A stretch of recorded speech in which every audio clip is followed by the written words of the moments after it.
jaamacadda Camuud ee magaalada Boorama ayaa qayb cusub waxay ka furatay degmada Boon ee gobolka Salel waxaana munaasabadii lagu furay qaybtaasi cusub ee jaamacadda Camuud ka soo qayb galay maamulka iyo macallimiinta jaamacadda Camuud siyaasiyiin aqoon-yahano waxgarad salaadiin culumaawdiin arday iyo qaybaha kala duwan ee bulshada degmada Boon madashan waxa ugu horeen ka hadlay hormuudka kulliyadda waxbarashada ee jaamacadda Camuud Professor Ahmed Abdi Ismaaciil wuxuuna si weyn u falanqeeyay ujeedooyinka jaamacadda Camuud qaybtan cusub uga furatay magaalada Boon ujeedada hadaba marka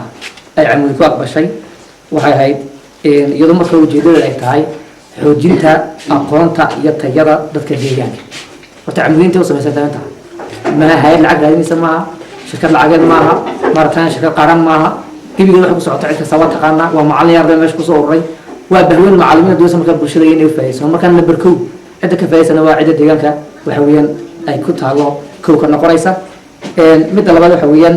wuxuu qorshahan la socdo marka dib aan noo falanqaynay dib u magaalada Boon iyadoo cabashadu ahayd marka hore waxa weeyaan arday maanta secondary gaaro ee Boorama nuugeysay Boon dad badan ba marka guuray dad badan ba qaxay oo xaqa u qaxay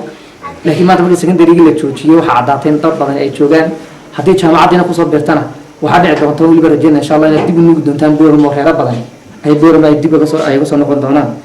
marka joojinta tahriibkaasi laga tahriibiyo Boorama loo tahriibiyo joojinta qayb ay ka tahay insha Allah ujeedooyinka meesha laga wado si gaarana kulliyadda waxbarashada magaceeda hadda halka ku xirdan yahay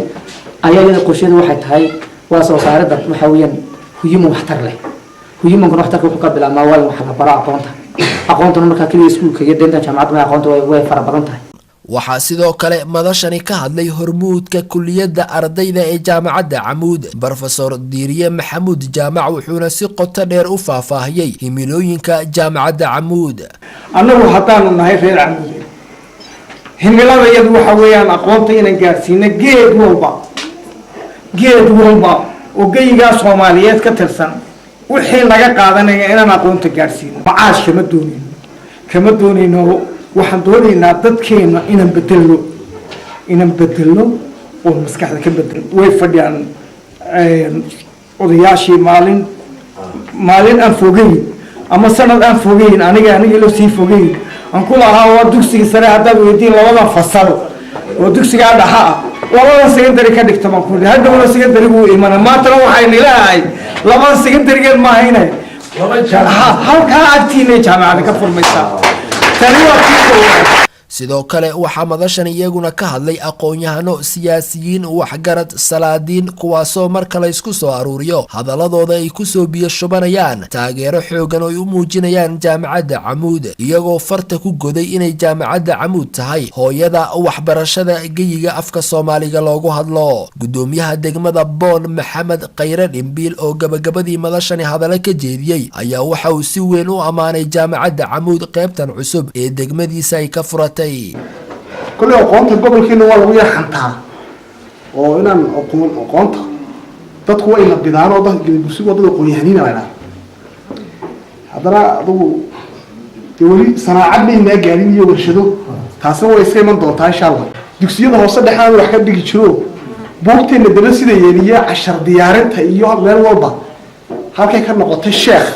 يا هذا كان نقطة سلة الهود الليس ساسي جدال ولا geed walba way gaarsiiyeen horta aqoonta maantana waa kuwa Boon ugu keenay waxaan la ka rajaynaynaa ilaahay ka jisaysiyo inagana waxa la inooga baahan yahay inaynu guntiga u wada xidhanno oday weyn islaan inanba inaan u xidhanno guntiga dheesha iskaga dhigno si kastaba arrintu ahaatee degmada Boon ayaa nasiib u yeelatay inay noqoto degmadii ugu horeysay oo jaamacadda Camuud xarun ay ka furato waxaana wax badan qaybtan cusub ee jaamacaddaasi Camuud ka furatay degmada Boon ka faa'iideysan doona bulshada ku dhaqan degmadaasi Boon Cabdi Fataax Ahmed Somali Channel magaalada Boorama